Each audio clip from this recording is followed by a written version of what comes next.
ഈശോ മിശിഹായിൽ ഏറ്റവും സ്നേഹിക്കപ്പെടുന്നവരെ അവസ്ഥകളെ നോക്കാതെ വ്യവസ്ഥകളില്ലാതെ സ്നേഹിക്കുന്ന ഈശോയുടെ സ്നേഹം അനുഭവിച്ചറിയുന്നവരായിട്ട് മാറുവാൻ നിത്യസഹായകനായ പരിശുദ്ധാത്മാവ് നമ്മളെ ഓരോരുത്തരെയും സഹായിക്കട്ടെ എന്ന് പ്രാർത്ഥിക്കുന്നു. പ്രിയപ്പെട്ടവരെ, ഒരു ചെറുപ്പക്കാരന് വേണ്ടി പ്രാർത്ഥിക്കുവാൻ കർത്താവിടെയാക്കിയപ്പോൾ ഈ ചെറുപ്പക്കാരൻ കേരളത്തിന് വെളിയിൽ ഒരു സ്ഥലത്ത് ജോലി ചെയ്യുകയായിരുന്നു. അപ്പോൾ അവിടെ വെച്ച് മദ്യത്തിനും മയക്കുമരുന്നിനും ജഡിക ഭാവത്തിലെല്ലാം വീണുപോയി തകർന്ന് വല്ലാത്തൊരവസ്ഥയിലേക്കായി. അപ്പോൾ ഈ ചെറുപ്പക്കാരൻ ഇങ്ങനെ തിരിച്ച് നാട്ടിൽ കൊണ്ടുവന്നു. ഇങ്ങനെ പലയിടത്തും ഒക്കെ പ്രാർത്ഥിക്കാനൊക്കെ പോയപ്പോൾ അവരെല്ലാം ഇങ്ങനെ ഈ ചെറുപ്പക്കാരനോട് പറഞ്ഞു, നീ ഇത്രയും പാവത്തിലേക്കൊക്കെ വീണു പോയില്ലേ, ഇനി നിനക്ക് കയറി വരാൻ പറ്റത്തില്ല, ആ പഴയൊരു ഈശോയിലേക്കുള്ള ഒരു സ്നേഹത്തിലേക്ക് നന്നെങ്കിൽ കടന്നു വരാൻ പറ്റത്തില്ല, പ്രത്യേകിച്ചും ജഡിക ഭാവത്തിൽ വീണുപോയവർക്കൊന്നും ഒരിക്കലും തിരിച്ചു കയറി വരാൻ പറ്റത്തില്ല എന്നൊക്കെ ഇങ്ങനെ ഒത്തിരി ആൾക്കാർ ഇങ്ങനെ പറയാറുണ്ട്. അതുപോലെ ഈ ചെറുപ്പക്കാരനോടും പറഞ്ഞപ്പോൾ ഈ ചെറുപ്പക്കാരനും ആകെ നിരാശയായി. അങ്ങനെ ഒരു നിത്യാരാധന ചാപ്പലിൽ വെച്ച് ഈ ചെറുപ്പക്കാരനെ ഇങ്ങനെ കണ്ടുമുട്ടാനിടയായി. അപ്പോൾ ഞാനിങ്ങനെ ഒത്തിരി നേരം ദിവികാരൻ്റെ സന്നിധിയിൽ നിന്ന് ഇങ്ങനെ ഈശോയോട് ഇങ്ങനെ പ്രാർത്ഥിക്കുന്നത് കണ്ടപ്പോൾ ഈ ചെറുപ്പക്കാരൻ എന്നോട് സംസാരിക്കണമെന്നിങ്ങനെ ഒരു ആഗ്രഹം ഉണ്ടായി. അങ്ങനെ എൻ്റെ അടുക്കൽ വന്ന് ഇങ്ങനെ സംസാരിച്ചു, എനിക്ക് വേണ്ടി ഒന്ന് പ്രാർത്ഥിക്കണമെന്നിങ്ങനെ പറഞ്ഞു. അപ്പോൾ ഞാൻ പറഞ്ഞു, ഞാൻ നിങ്ങൾക്ക് വേണ്ടി പ്രാർത്ഥിക്കാം, ഈശോ നിങ്ങളെ ഒത്തിരി സ്നേഹിക്കുന്നുണ്ട് എന്നിങ്ങനെ പറഞ്ഞു. അപ്പോൾ ആ ചെറുപ്പക്കാരൻ പറഞ്ഞു, ഈശോ എന്നെ ഒത്തിരി സ്നേഹിക്കുന്നൊന്നുമില്ല, കാരണം ഈശോയ്ക്ക് എന്നോട് ഇഷ്ടമൊന്നുമില്ല, കാരണം ഞാൻ ഇങ്ങനത്തെ പാപാവസ്ഥയിലൂടെ കടന്നുപോയതാണ്, അതുകൊണ്ട് പലരും ഇങ്ങനെയൊക്കെയാണ് പറഞ്ഞത്. പക്ഷേ ഞാൻ ഈ ചെറുപ്പക്കാരനോട് പറഞ്ഞു, ഈശോ നിങ്ങളെ ഒത്തിരി സ്നേഹിക്കുന്നുണ്ട് എന്നിങ്ങനെ പറഞ്ഞു. അപ്പോൾ ഈ ചെറുപ്പക്കാരനൊരു വിശ്വാസമായില്ല. അപ്പോൾ ഈശോ എന്നോട് ഇങ്ങനെ ഒരു കാര്യം ഇങ്ങനെ ചോദിക്കാൻ പറഞ്ഞു. ഞാൻ ഈ ചെറുപ്പക്കാരനോട് ഇങ്ങനെ ചോദിച്ചു കഴിഞ്ഞപ്പോൾ ഈ ചെറുപ്പക്കാരന് അത്ഭുതമായി. കാരണം ഈ ചെറുപ്പക്കാരൻ്റെ ജീവിതത്തിൽ ഈ ചെറുപ്പക്കാരനും വേറൊരു വ്യക്തിക്കും മാത്രം അറിയാവുന്നൊരു കാര്യമായിരുന്നു. അപ്പോൾ ഈ ചെറുപ്പക്കാരനോട് ചോദിച്ചു, ഇതെങ്ങനെയാണ് അറിഞ്ഞത് എന്നിങ്ങനെ ചോദിച്ചു. ഞാനും പറഞ്ഞു, ഇപ്പോൾ ഈശോ നിങ്ങളെ ഒത്തിരി സ്നേഹിക്കുന്നുണ്ടെന്ന് പറഞ്ഞില്ല, ആ സ്നേഹിക്കുന്നുണ്ട് എന്ന് പറഞ്ഞ് ഈശോ തന്നെയാണ് ഇത് പറഞ്ഞത് എന്ന് പറഞ്ഞു. ഇത് കേട്ടപ്പോൾ ആ ചെറുപ്പക്കാരൻ്റെ കണ്ണിൽ നിന്ന് ഇങ്ങനെ കണ്ണുനീര് ഒഴുകിയിറങ്ങി.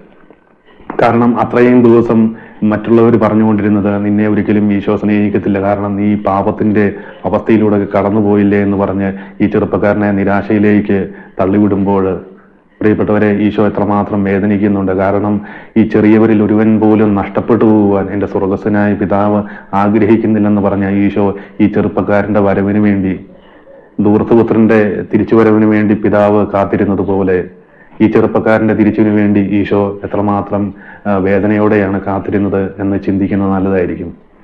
അതിനുശേഷം ഈ ചെറുപ്പക്കാരന് ഒരു ധ്യാനത്തിനൊക്കെ പോയി സംബന്ധിച്ചു.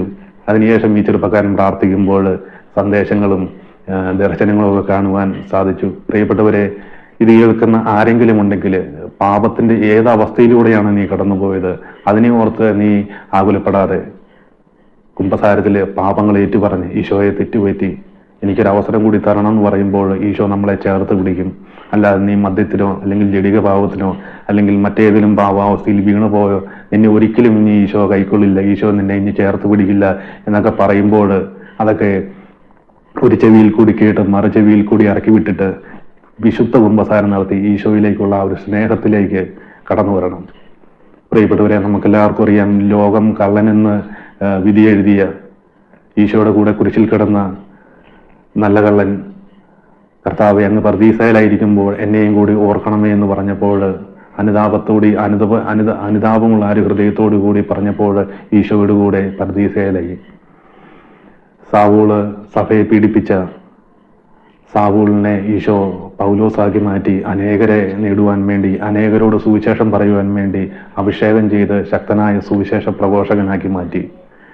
3 തവണ ഈശോയെ തള്ളിപ്പറഞ്ഞ പത്രോസ് ഈശോയുടെ കൂടെ ഉണ്ടും ഉറങ്ങിയും കൂടെ നടന്നും ഈശോയെ ഒത്തിരി സ്നേഹിച്ച, ഈശോയുടെ സ്നേഹം അനുഭവിച്ച പത്രോസ് 3 തവണ തള്ളിപ്പറഞ്ഞുവെങ്കിലും അനുതാപത്തോടുകൂടി ഈശോയിലേക്ക് ചെന്നപ്പോൾ സഭയിലെ ആദ്യത്തെ മാർപ്പാപ്പയാക്കിയെങ്കിൽ പ്രിയപ്പെട്ടവരെ, ഏത്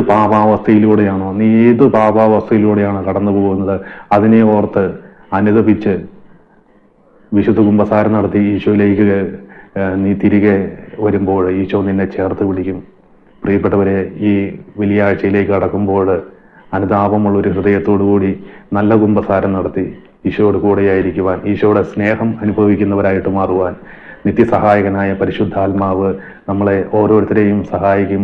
പരിശുദ്ധ അമ്മ മാതാവിൻ്റെ വിമല ഹൃദയത്തിലേക്ക് നിങ്ങളെ ഓരോരുത്തരെയും പ്രതിഷ്ഠിച്ചുകൊണ്ട് പ്രാർത്ഥിക്കുന്നു. Ave Maria. Praise the Lord. Hallelujah.